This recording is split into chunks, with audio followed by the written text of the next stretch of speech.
Welcome to WoodTalk. Now here are three guys who came, saw, and sawed again until they ran out of wood. Marc, Shannon, and Matt. What's happening, everybody?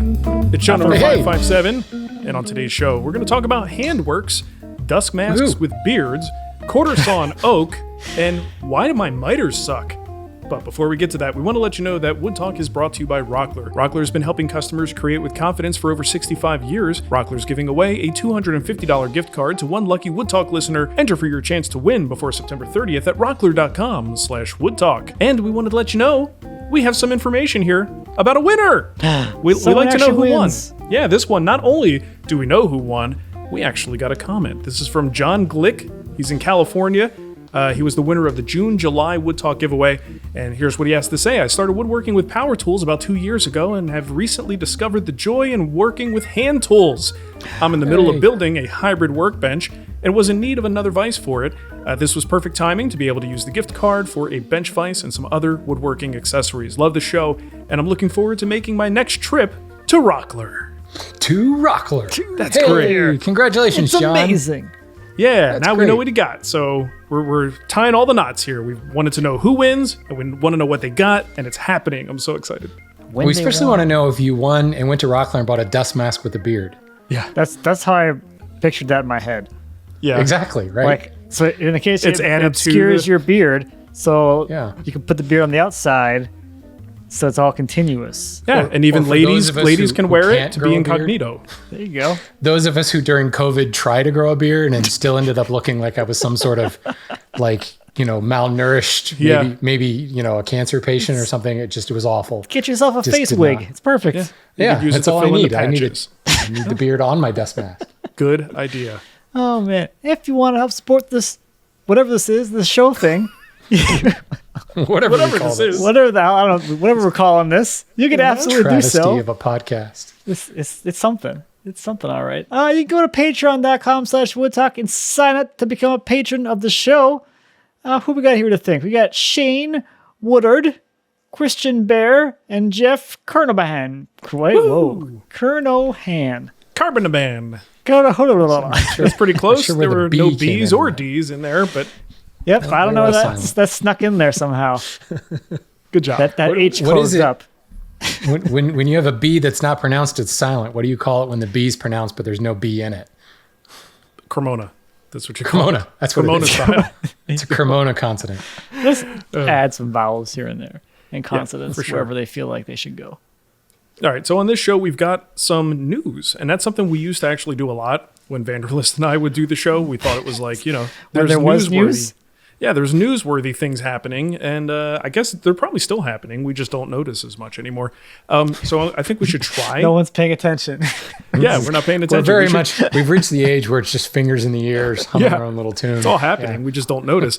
I'd like to do this more often, give you guys some heads up on just industry things happening that you might be interested in. So the first one we have here, I don't really have a whole lot to say about it. Shannon, maybe you do, but Leigh Valley purchased Leigh Jigs. If you're not familiar, Leigh Jigs was a family-owned jig company. They made some great products. They made what would probably be the venerable dovetail jig, like the one everybody aspired to get at one point. Yeah. And they've come up The with David new Mark's products since dovetail then. jig. I've got that one. It's beautiful. Yeah, And, absolutely. Yep, it's very popular. So, you know anything about this? What happened? I just think it's a cool story. I mean, it's basically, they're retiring. And I don't know whether it's like the next generation just wasn't interested in running the business, but it was just kind of like, we're going to close our doors and thanks for your effort. And Leigh Valley came in and said, hey, we'll buy it. So they're able to kind of keep it going. I don't know anything about like employment. Hopefully no one was laid off in the process, but still, I just think it's one of those things where you've got a company like Leigh Valley with like the purchasing power to keep this venerable brand going when sometimes you just get tired. I just don't want to do this anymore. And you think back to Lee Nielsen, when they first started making back saws, they were independent saws because the independent saw company was kind of like, yeah, we could keep making saws, but we'd really rather go into like old tools and things like that. So Lee Nielsen came in, bought the SawWorks, and now we still have independent saws to this day. They're just Lee Nielsen saws. So here's another great story. So correct me if I'm wrong, but I think Leigh Industries invented the dovetail jig. I was going to say that, but obviously I have nothing to base that on. Pretty I just sure feel they like did. the first dovetail jig I ever learned of was the Leigh dovetail jig. Mm-hmm. And everybody else always talked about how like they compared their product to the Leigh jig. Yeah, it was the gold definitely the standard. standard. So For sure. yeah. Well, that's cool. It's good to see it continue. I think if anyone can do something great with it and keep the brand, what we know and love about it, it would be Leigh Valley. I think they're a good company to take that over. Well, good deal. Awesome. Handworks recap. I'll keep this real short. Handworks was awesome. I was the only one of the three of us to go. Maybe Way to go, perhaps, Mark. Mr. perhaps- Social. Yeah, well, I'm representing the WoodTalk crew. Pound there. that pavement. Good for you. Sometimes, look, when you're young and hungry, you just got to get out there. You got to Banging get on on the doors. streets, knock on doors, shake some hands, kiss some babies, do what you got to do. Yeah, it was a good even time. if it is a hand tool event. Yeah, I don't even know why I was there. I was there giving out free sandpaper. Was the whole deal. That was my opening joke. Was to hand out sandpaper samples. It was great. Actually, it was kind of fun because one night I wound up drinking some beers with a bunch of guys. I think they were all like hand tool school guys. And I did everything I possibly could to try to convert them so that they would leave the hand tool school and just run over to the guild and learn how to use some nice power tools. They weren't having it, but I did try. We have a fair number of power tool users in the hand tool school. Get 'em We out. just openly mock them. That's part of the They deserve part it. of the T's and C's for being a member there. Yeah. You're allowed to use power tools all you want. Just be prepared to be mocked. Great show, though. I think you guys really missed out by not going. It reminded me of those early Woodworking in America shows. The energy there, the number of like talented people, that it wasn't just vendors. These are people who are creators and makers in their own right, who just make amazing products. So you get to see Roy Underhill do a talk. You can go hang out with Chris Schwarz for a few minutes and Megan Fitzpatrick, and then you can go look at all the amazing booths and these great makers there. So it was fun connecting with a bunch of people I haven't seen in a long time and putting some new faces with names that I've known since then. So had a really, really good time. I hope I've another heard the same thing from a bunch of other people as well, like hand tool school members that were there, that it was those who had been to Woodworking in America compared it to the early days. And then others just said, look, it was such a breath of fresh air. It was so kind of reinvigorating about woodworking in general, because it was just passion on display, fine work, fine craftsmanship. So that's awesome. That's good to hear. Yeah, well, I'll tell you a different, just a comparison, because a lot of events that we have these days are more general makers events. Yeah. Totally fine. Nothing wrong with that. But they are more generalized. You also find that at those events and at some others as well, like Workbench Con is a good example, it's so focused on the marketing side of things. It's just a very different energy. And I just thought about how I felt when I came back from past Woodworking in Americas, how I felt when I came back from Handworks, and compare that to how I felt when I came back from Workbench Con. And you guys know me, I reluctantly participate in... maybe like more alive, energetic, motivated. But I reluctantly participate in all of these ancillary things that are required to run my business. Anything that's not woodworking tends to be like... I got to do the social media. I got to do this, right? When I came back from Workbench Con, I did have a renewed energy in a thing. And that energy was to rethink how I do everything. Like, it's all wrong. Right. Everybody's doing it better than me. I should be further along than this, being as long as I've been doing it. And everyone has this figured out. I don't. I've got a lot of homework to do. That's how I felt when I came back from that show. When I came back from Handworks, it was more like a renewed energy to do what I want to do. Regardless, like the number of people I impact, the most important people, the core audience of mine, those are the people who want to see this type of content. And that's the kind of content I want to make. So it was almost like the opposite reaction, not change everything so that I could do what the masses want. It was no, do the thing you're good at and stick with it, because that's what the most important segment of your audience wants out of you. So it was a very different energy that I came home with. It's an interesting observation. All right. I like that. Yeah, good job, Mark. Way to find yourself. Thanks. And I've done nothing with it since then. So Yeah, it's all fizzled out. And I went and bought a bike. So that's what I did with my energy. All right. I can get Hey, you want to hear that. something funny? Has I nothing always to do do. with woodworking. Like, Shannon's, Mr. Big Time Cycle Guy, right? And I've got a bike. So there's that. I accidentally wound up with the same bike that Shannon has. In a weird way. Stock is I real don't- limited. I don't view it as an accident. it? I view it as subtle manipulation via text over the last 2 months. You really did plant the seed. I mean, ultimately, in all things I do, I want to be more like Shannon. So why not on a bicycle? Yeah, So maybe taller. I do want to be taller. I want to be sexier like him.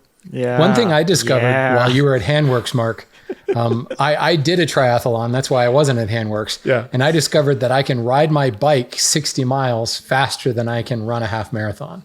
Okay. So I can ride 60 miles faster than I can run 13. Marathon. That's pretty Significantly faster than I can run 13. Right. And then and then Shannon was, came home and next week raced a train. So it's fun. He's really getting into some weird stuff over there. Yeah. Okay. Absolutely. Maybe I should have gone to Handworks to get back into the shop. It would have had too that dang effect. Hot. I'll tell you. It's too hot to go in the shop. It's awful. Good stuff. All right, let's get to what's on the bench real quick. I got to give you a little preview. We're going to talk a little bit more about plywood and some of the things we've confronted, all three of us working with plywood recently. That's going to be in the next show. So we're not going to get too deep into this stuff, but because that's what we're working on, it will be mentioned here. I'm working on Nicole's second portion of her closet, which is 2 more units that will go into this little alcove. One is just a cabinet with doors, an upper cabinet, and then the lower one is going to be a big chest of drawers. So I've just been dealing with a lot of plywood, dealing with a lot of problems with that plywood, which is what inspires that second show that we're going to do. You'll hear more about next week. But all that said, it's just my life is a lot of plywood right now, and dealing with that and a sore back is not ideal. But hey, Matt, I meant to ask you, not to cut directly into your segment, but you're doing cabinets. I have my own segment now? Yeah, it's called the Matt segment. I can't wait for my spin-off like Shannon got. Yeah. You know my favorite thing about the my favorite thing about the Matt segment is it starts with like 15 seconds of silence and ends with another 15 seconds of silence. People like that. They can relate. Okay. Well, they can. They get not the everyone is as opportunity good to a like speaker as you are. Okay. I like to relate put to this the fantastic man. for. Well, and the worst part is Matt's segment will make more money because those dead air is perfect for auto ad insertion later perfect. on. So, there you go. The problem is Todd composing himself. Todd edits out most of the whatever. silences, so it's all for naught. Yeah, it's for Anyway, us. what I wanted to ask you was, as a fellow person who will cut with a track saw on the ground, you were breaking down a lot of your parts, hand and knee style, which I tend to get a lot of crap for. But like, oh, your back, like my back hurts just looking at you. And I guess every back problem is a little bit different, but I can tell you I am far better off back-wise working on my hands and knees with some knee pads than I am trying to lift up a full sheet of plywood onto a set of sawhorses so that I can cut it more at what they think of as a comfortable cutting height, which actually leaning at the waist is one of the worst things I can do for my back. So did you get a lot of that feedback about like, I wish you would cut it on something other than the floor? The table saw. Two sides of feedback on that was, I'm very like we're in this weird space now where like having a track saw is like the bare minimum now, whereas like 5 years ago having a track saw was like the bougiest thing you could do. Yeah. So now it's like, why are you only using a track saw? Why aren't you using your panel saw or putting it on your CNC and having it cut out on there? Yeah. I'm like, how did we get here? Where that's more common than what I'm doing here. That seems Don't weird. you have a separate building for cutting plywood, Matt? I do actually, yes. Right. As a matter of fact. Thank you. Yeah. Break out that Felder slider. Exactly. Things like that. We're like, how did we get here? Yep. This is weird. Is it the what do you call it? Like the armchair woodworker situation where they've observed a lot of different woodworkers, so they know there's a better way. They know there's not that they own it or that they've done it. They just know it exists, so they're throwing it at you. A little bit of both. Yeah. I mean, the CNC guys that have the CNCs would be like, obviously you're going to put on a CNC. And like apparently everyone has a 4x8 CNC now. Yep, so that's like a thing. Everybody. But then there are the armchair people too. Okay. But see, and I think this is, content breeds content. There is I always look at the woodworker's journey. Like you're in that early stage where you're like acquiring tools like mad. Then you get to a point where you kind of don't really need any more tools. So then you get to the upgrade stage, like Mark. Yeah. And it's like, I've always thought it'd be cool to have this industrial machine. So I'm going to buy this sliding table saw. Yeah. And then the fact that there's content rolling, it's kind of like, well, now I'm just going to lean into that. I'm going to build a separate building and, love her stuff. But I think of April every time we have this conversation. April Wilkerson, incredible business she's created. She spun off her own millwork now. And now it's like, we've watched April from early days grow into this, savvy businesswoman with multiple entities. Now she's got a golf indoor driving thing. It's awesome, but it's like, that's now become like the standard. And I think because of the fact that you're constantly looking for more content, it's like, well, now let's, keep raising the bar. Bigger tools. Yeah. Or have like Izzy come in and build it entirely out of plywood for you. It can run entirely off a cordless drill. Right. CNC drill. Yeah, it is interesting to see. All right, well, that's all I got going on. Shannon, what about you?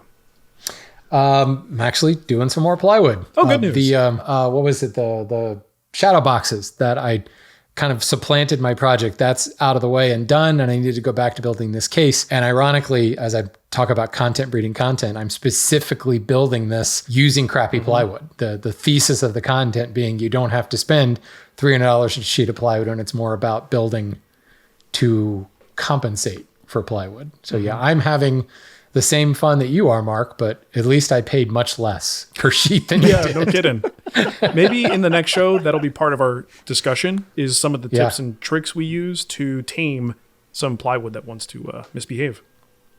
Absolutely. What about you, Matt? Next time. Same next show. time. Next show. Same Basically, don't listen to this show at all.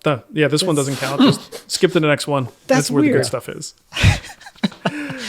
So Matt, your cabinets are moving right along. I'm building cabinets. This is like probably the most plywood I've ever used my entire life, all in one project. If I add up every sheet I used prior to this. Good. Here we are now. I don't like it. Like this process brings me like zero joy. Yeah. I don't like screwing crap together and calling it a just project. started.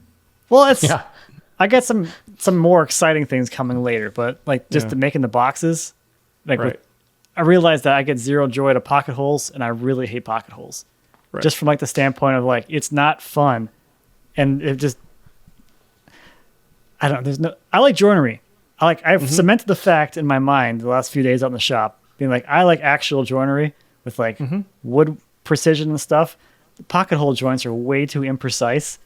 And the biggest problem I have with them is that they need some other form of precision to go with them, because them alone, there's too much deviation from what could happen. You have lippage. You need clamps or guides together. You need guides. You need clamps, or you need some other thing for alignment that you're going to be relying on. So I'm using the domino, which makes that's what I did on. I did that on Nicole's closet, and I was like, this is. I mean, it's you throwing a lot of tools at the project, but I don't care. I want this to not slip when I drive that screw. And that's how I'm doing it. Well, so I think it was a few shows ago, we were talking about using the domino, and you said that you never use a slop setting on yours. Yeah. I tried that for the first time on this project, because I was like, when you told me that, I'm like, that's kind of BS. There's no way in hell that works that well. Right. I've been doing that for all my things now. Everything is no slop on all pieces, all the dominoes on a panel. It goes together perfectly. The pieces are exactly where you want it to be. And there's no lippage, there's no slipping, there's nothing. I'm like, okay, well, this is the way. Thank you, Mark. I didn't believe you, but that's what I'm here for. I'll admit it. You were right. So I have to ask. Hold on. Can we get that clip, Todd? Can you cut that clip out for me? I want that as a ringtone. whenever Matt calls me. You're still teaching me things, even though I don't want to learn from you anymore. You still do it. You just got to pay attention. You could learn a lot. It's not that he can't learn from anymore. He doesn't want to learn from you anymore. Yeah, well, it's like us in the news. We just have our fingers in our ears. We're just not. You got to hear it to learn from it. So Matt, if you're using the domino and it's lining perfectly, why are you still using pocket screws, or are you not? Have you so that I can take them apart when I invariably make a mistake? Okay. Well, are you using glue? No. Yeah, that's the other thing too. Yeah. I had to do my assembly in place. No glue. It doesn't need it. Once it's secured to the wall, who cares? So the screws are the glue and the clamp. For alignment. So it's the process that I'm using doing face frames first is pretty typical from like one of the industry standards where you put a groove in the back of the face frame or a dado and you run your plywood into it. So that becomes your alignment for where your plywood ends up on that face frame. I'm just using the domino because I don't feel like running grooves in all these face frames. Domino is real handy for that. And I think it's people using the sloppy fit is just something that doesn't resonate with me. Like I want that snug fit for a reason. It was super nice on my face frames, like compared to doing like pocket holes. Cause like you hit your center lines for all of your rails and that rail is exactly right there on that center line. from one side, from one style to the other style. As long as your layout lines are the same on both sides, it's right there. There's no moving around, getting it all crooked or whatever. And I think a lot of people that I've noticed from people like commenting and watching my build, I don't believe that a lot of people have done inset cabinetry based off the comments that I've been getting on like the techniques I'm using. Because when you're doing overlay, if your rail's like this, who cares? Your drawer is going to cover it. You never notice. A drawer and a door. Right. But I got to get a drawer front in there and have that gap all nice all the way around. So I'm like, I need this to actually be nice. So I don't spend all my time fitting a drawer like this, which I can do. I really don't want to. No. Yeah. Gotta have a square opening. Yeah, that makes sense. Well, good deal. I don't like it. All right. But I'm doing it. Yeah. It's a necessary evil. It is. I find it to be one of those things where because it's plywood, it's like the final thing is almost done, right? It's like, I don't need a rough board. I don't have to mill it. It's almost, I like almost that in part. its final That's what thing. I learned. I like that part. Yeah. I like going all the way through. Like, I don't like screwing stuff together and be like, okay, I made a box. Next thing. Doesn't this get at the heart of some of this stuff when we get feedback like you were talking about? Why don't you use a CNC to do this? It does become a point where it's no longer about logic and what's the fastest thing. The reason I don't incorporate a CNC into my work as like a general everyday workflow is because I didn't get into this to work with a CNC. I got into this because I do love a little bit more of a tactile experience with the tools, and that's something that will always be there. So I think it's a very similar thing. Like, you gotta enjoy what you're doing, and if the plywood is not bringing you that kind of enjoyment, you can see why you don't want to build with it that often. Plywood and the pocket screws. Ugh. Yeah, no fun. All right. Screws. Well, we got a little bit of kickback. I think I have these preloaded. All right, so we got some kickback here. At least one of them is both of them are voicemails. So let's hear from Willy from Freeville. Dear Marc, Shannon, and Matt, I want to offer some kickback about Bruce Hoadley's Newman J60 jointer and why I decided to acquire such used industrial equipment for my shop. First, Bruce's jointer has an American-style spring-powered guard and is as safe as any jointer, just larger than some. It's only 16 inches. It also has a power feeder, which my smaller jointer does not have. Its fence is rock solid, and I can rely on it to stay set, unlike the sometimes wobbly fences on smaller jointers. It has an 8-foot bed, and I mostly work with stock under 4 feet, so I know I can reliably joint my material without a lot of fuss. It is ideal for face and edge joining the wide 10-quarter ash, maple, and cherry lumber that we make from trees on our property. So I think in all respects that Bruce's jointer is both a safer and more reliable machine than my smaller Oliver jointer. I grew up in the 1960s, and my father equipped our shop with a Craftsman 10-inch table saw and 6-inch jointer. I used those machines for decades until I gave them away in 2005 because I had to downsize my shop for a move to another state. By 2013, I wanted to build a new shop in a large concrete floored barn. I did not want to go back to the types of machines I'd had in my prior shop, and that meant I would need to strategically invest in more expensive stationary tools over a period of years. I thought that used industrial equipment might offer the best bang for the buck. But where to start? I found Keith Rucker's videos, the Vintage Machine website, and the Old Woodworking Machines forum, and taught myself what I needed to know. I purchased a used 3-phase converter and learned how to wire old motors and starters. At the moment, I have 7 3-phase machines, bandsaws and table saws, jointers, and a planer, all purchased for a fraction of the cost of comparable new equipment. I like my old tools because they're rugged, dependable, and repairable. With care, they could run for another century. They're also surprisingly accurate. The fences on my table saws, for example, were micro-adjustable long before that was a thing in hobby woodworking. For the right person and circumstances, old woodworking machines only add to the craft. Thanks for everything you do for our community. Willy from Freeville. Awesome. Thanks for that perspective, Willy. Thanks, Willy. That was really good. I think for Matt's spinoff segment, Willy should do like an intro because it's got a very soothing, almost a so Lake relaxing. Wobegon type narrative there. You know, I do feel can more give you- relaxed now that I listen to that. You tell I'm he's at a peace professor with my and pocket probably holes now. done a few lectures. Okay. I'm so peaceful. So I got another one here from Joe, who I don't even remember what his voicemail's about, but I put the note here, needs to pay more attention. So we'll see what that's about. Hey guys, how's it going? So just had a nice little happy incident in the shop here, and I'm trying to decide if I need to blame you guys or not. I'm a luthier, and I'm building a guitar at the moment and drilling a whole set of precision holes for mounting some hardware through this solid body. It's a walnut top and a mahogany base for the body with some strips of bloodwood inlaid because I think it looks cool. And 6 of the holes are supposed to go all the way through for the 6 strings to come up from the back of the guitar, and 4 of them are mounting holes to mount the bridge into the top. Those 4 are not supposed to go all the way through the body, but I was busy listening to your podcast while drilling said holes, and sure enough, I now have 4 extra holes clean through the back of this guitar body. Thankfully, they're beautiful holes. They came out perfect, but they're not supposed to be there. So nice. I know this is probably just me being an idiot, but yeah, just a little word to the wise. As much as you guys are awesome at killing time in the shop here with me, maybe I need to press pause when I turn on a power tool. That's all. Thanks for everything. Bye.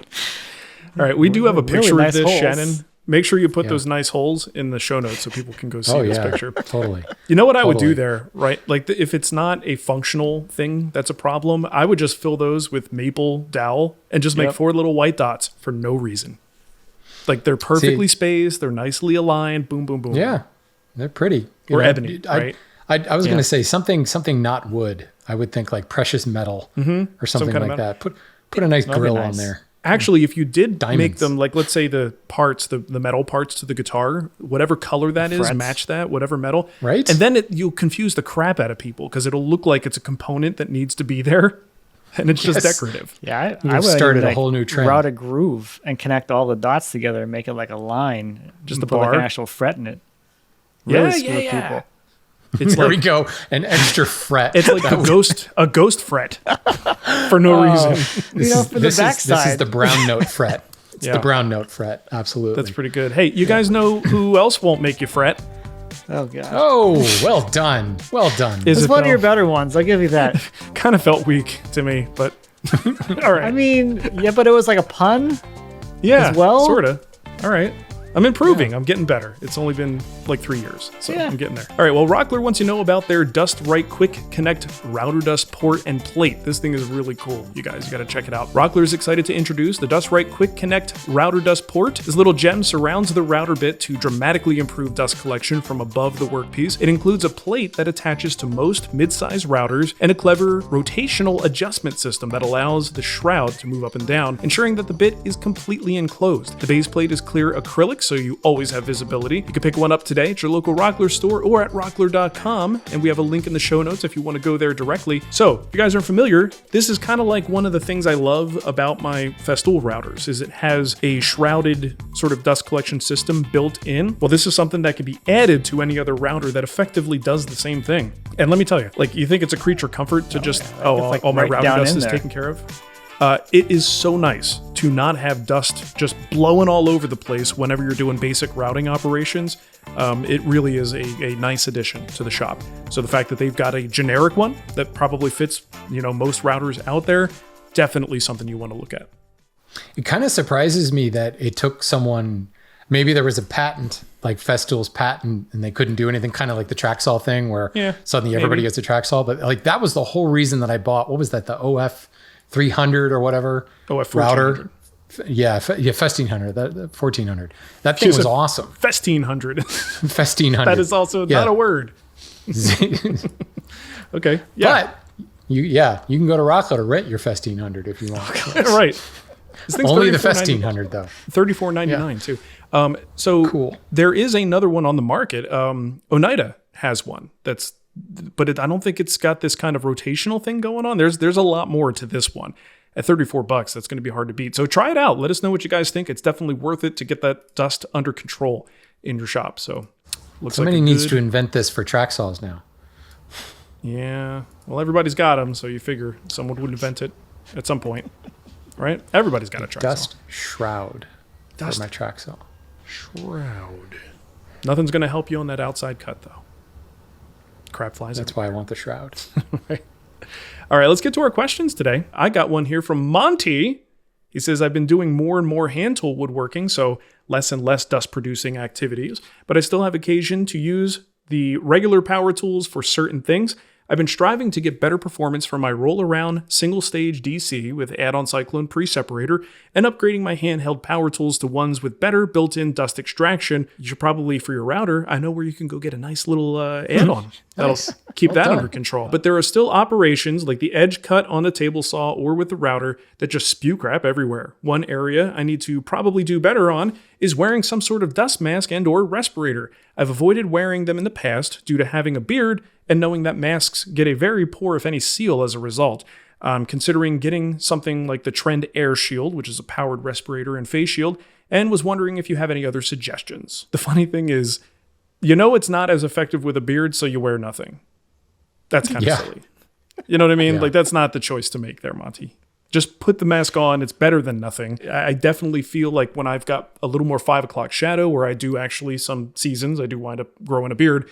It's not very thick, but even then I can kind of feel like it's not as effective, but it is still very effective. It's not perfect, but compared to nothing, it's incredibly effective. Most of my breath is being passed through that respirator. So please, absolutely still use something. But if you're going to these other things, they are great options. Of course, Trend Air Shield is the one that I think most people know about. We did an ad one time a couple years ago with Peak Safety. That's P-E-K-E. They also make a very comparable sort of air shield style mask. Those things can be great. I found them uncomfortable. Personally, the reason they were uncomfortable for me is air blowing across the front of my face gave me very dry eyes. It was, and I guess that's the other thing. I was in Denver at the time, so maybe that's different here where it's a lot more humid. But if you're in a dry climate, I personally found it very uncomfortable. So I don't know. Your mileage may vary there. Inside the hood, lift it up, little spritz of air, spritz of water. Just get a little mist will do you nicely. With a beard, that is kind of the go-to solution for people who are concerned about that, is to get that kind of a face shield. Your whole face is part of this filtered air system. And if it's hot, it actually might wind up being more comfortable if it's blowing air across your face. So my recommendation would be check out Peak Safety and then, of course, that air shield. I have to feel like that's like going a bit too far. Like to back up what you're saying, Mark, like it's still better than nothing. Like Monte, he's a hand tool school member, so I know most of the time he's using hand tools like a good boy. Not for long, if I have anything to do with it. Yeah.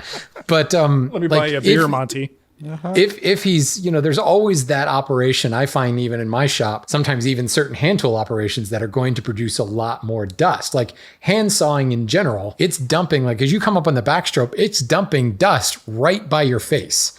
So, that I don't care, what, if you're not wearing a respirator, you're sucking in a lot of stuff. And if you're sucking in the big chips, you're certainly sucking in the really small harmful things.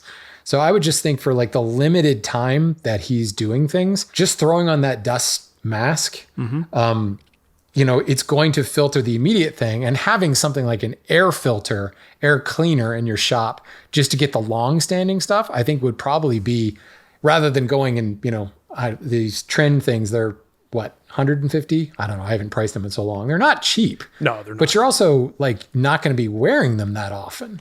Like you take them on and off. I just feel like getting a good respirator and then getting an air cleaner would be the better solution in the long run. $390. And put some Vaseline on the beard, and that'll cause and that'll lather it up with some Vaseline. That'll get you that seal you're looking for. There you go. Yeah, $390 for the Trend Air Shield Pro. Jeez, and I was way off. I believe the Peak Safety is a little bit cheaper.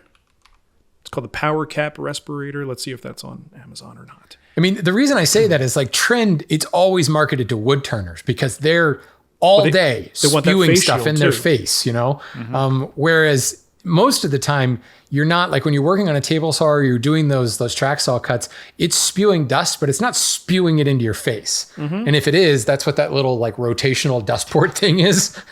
Turn that away. Like don't use the snowblower blowing at you, turn it off. And the majority of that stuff, if you've just got the respirator on, I think you'll be okay. Yeah. And then like either leave the shop for the dust to settle or turn on your air cleaner and let that do the heavy lifting rather than, spending $400 that you could use to, buy, I don't know. There's no price to be put on your health, but it just seems like overkill. I think it's also worth the time and money to invest in a small, I forget the brand that I have, the little dust monitor. So you can kind of look at Dylos, that's what it is. So one of those, while I don't think you're looking at it for absolute accuracy in the numbers, what you could look at is relative accuracy. Yeah, the delta, sure. Mm-hmm. So you could look at like, here's the state when there is no dust in my shop. I just walked in the morning. This is where the number is. Now I start working, and you can actually see what you're exposing yourself to. It may not be as bad as you think. It may be way worse than you think. But again, ultimately, get that mask on and then look at those numbers. You might be able to get away without it. That is a big investment in something like that. So something to think about. Okay, Shannon, you're up. This is from Chuck, and I love this question because this is one of those questions that I think we all just assume people know answers to, and nobody really ever talks about it. So Chuck said, I'm starting to make an arts and crafts lamp that calls for quartersawn white oak. Is this something I can ask my local hardwood seller for? So Chuck, this is, I would say, the only species that you can actually ask your hardwood seller That's the good for one. quartersawn. Maybe sapele, quartersawn white oak. Those are probably the only species that people are specifically cutting and specifically stocking that cut of the same species. Whereas if you went in and said, I want quartersawn maple or quartersawn cherry or walnut, they're going to say, there's the stack of walnut. Go knock yourself out. Like, go sort for it. Can I get some quartersawn wengi? Yep, it's right over there, in with the flat sawn and the rift sawn and every other sawn. Go dig it out.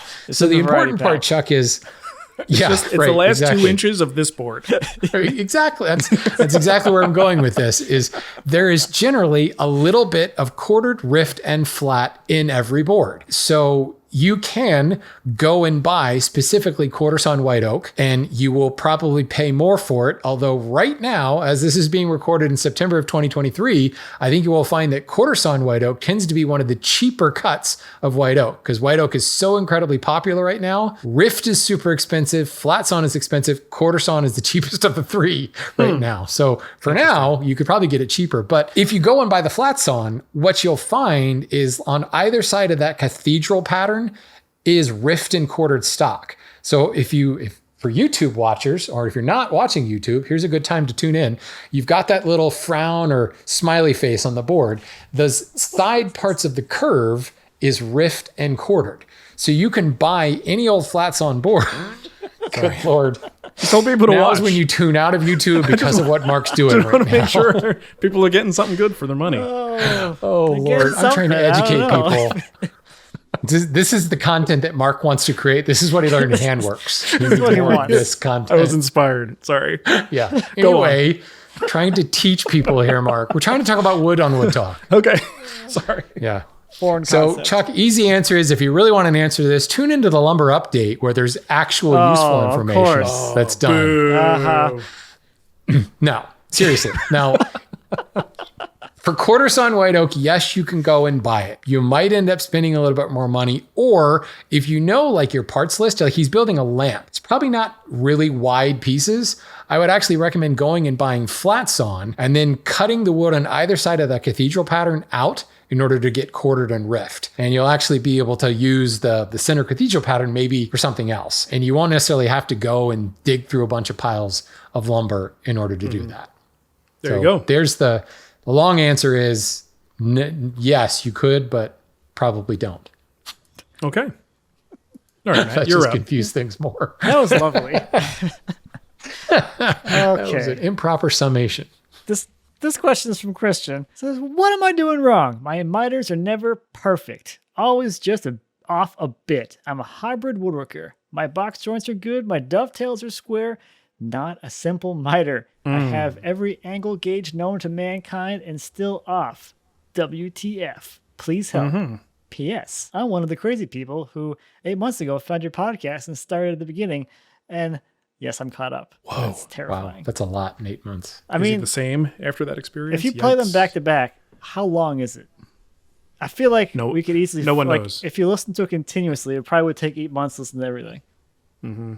Yeah. I don't know. No one's ever done the math on that. He said he just listened. He didn't say that he actually heard it. Right. He had it playing overnight while he was sleeping. Right. Yeah. It's good sound Subliminally, machine he got type it stuff. all. Yep. Okay. All right, so miter joinery is probably one of the more challenging and tricky things that you can kind of get into in woodworking. I'm not really sure if we're talking about miters like a picture frame, or we're talking like miters like beveling the ends of a board and making a box that looks like it's mitered and wraps around all the way around.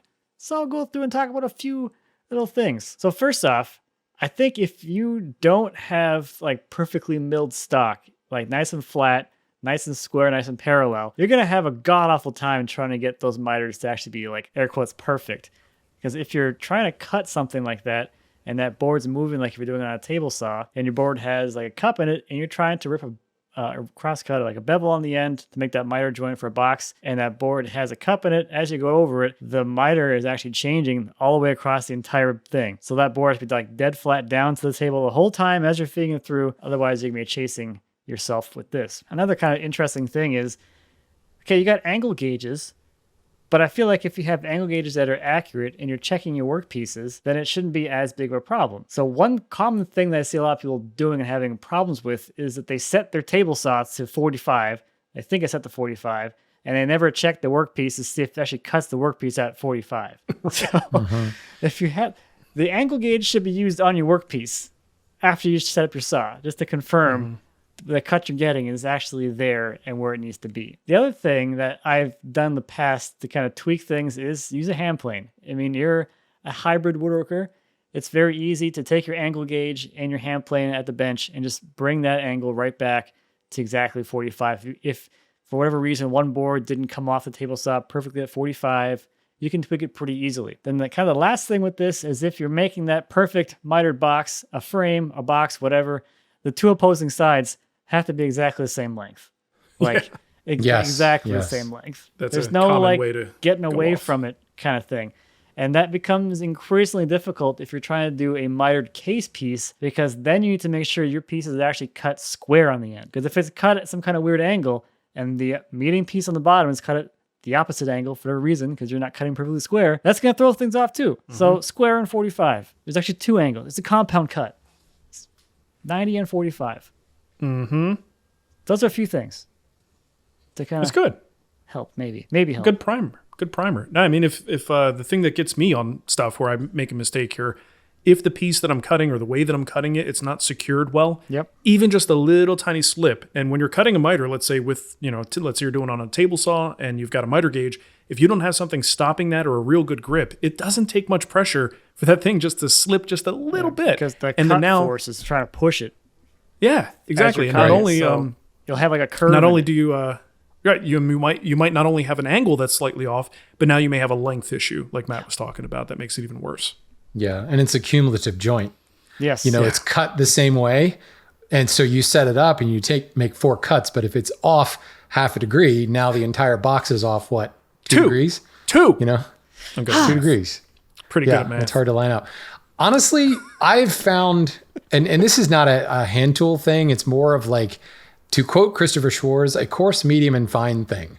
Miters, to me, I never expect them to go together right off the saw. If my coarse cut, whether I'm using a hand saw or a table saw or a miter saw or whatever, there's always additional fettling that I plan to make work in the final assembly. And I don't even really bother to mess with the individual joint. Like to Matt's point of like holding the gauge up to the joint, that's great, but I've had like looks perfect on the angle gauge. And then when you put all 4 together, that imperceptible, 0.08 of a degree that's different that I can't see because I didn't hold it up to the light or whatever, it compounds and it shows up. So I always expect to do a little bit of hand planing, or if I'm really lazy, just glue it together and like burnish over the edges. So that a little bit of glue and kind of... Sure. Yeah, it's perfect. Well, if it worked for David Marks, it works for me. So that's right. I'm all over that. Yeah. To that end, one thing that I like to do if I'm really getting picky about the miters is I cut 2 samples. So with 2 samples, you put those 2 together. Instead of using the 45 degree gauge, you get a square. And if those 2 are square, you at least have doubled your error. It's a little easier to see that by eye than a single 45 degree. So that's a method that works for me pretty well. Okay, cool. I think that's going to do it for us. Well, family owned. Since 1954, Rockler is your go-to source for high quality and innovative woodworking tools, finishing supplies, hardware, lumber, and expert advice. Whether you're building a simple bookshelf, a custom desk, or new kitchen cabinets, Rockler has everything you need to make your next project a success. Visit rockler.com and use the code WoodTalk, all one word, to receive free shipping on most orders over $49. And remember to head to rockler.com/woodtalk to enter for your chance to win a $250 gift card. All right. and then tell us what you bought with it. Definitely, especially if you used it for what did I call it? Festine products. Yes, Festine, I think is what it was. Show us all the Festine products that you've purchased. So great questions this week, folks. We actually got to talk about woodworking techniques. That's awesome. I like that. Send more questions in about woodworking. We might actually talk about it. You never know. Go to woodtalkshow.com to submit your questions, or send us an email at woodtalkshow@gmail.com, or hit us up on Instagram. We're also Woodtalk Show there as well. And I was actually told by 3 separate people over the last week that we should mention our YouTube channels. More importantly, I should mention my YouTube channel, because apparently everyone knows where Marc and Matt's YouTube channels are. But yes, not just the WoodTalk YouTube, but also Mac Cremona's YouTube channel, and the Wood Whisperer, and the Renaissance Woodworker. We all have our own YouTube channels, and we've been putting videos out there for longer than YouTube's been a thing. So there we go. There are many places to get us. Indeed. Go look them up. And look, just for the record, I'm at the Wood Whisperer on YouTube, and Matt's at Mac Cremona. Yes. Oh, thank you. Yes. And I'm at Yeah, just in Renaissance case. Woodworking. Cannot assume. You cannot assume these things. You never know. that's true. All right. Well, thank you for listening, everyone, and we will catch you next time. Goodbye. Bye.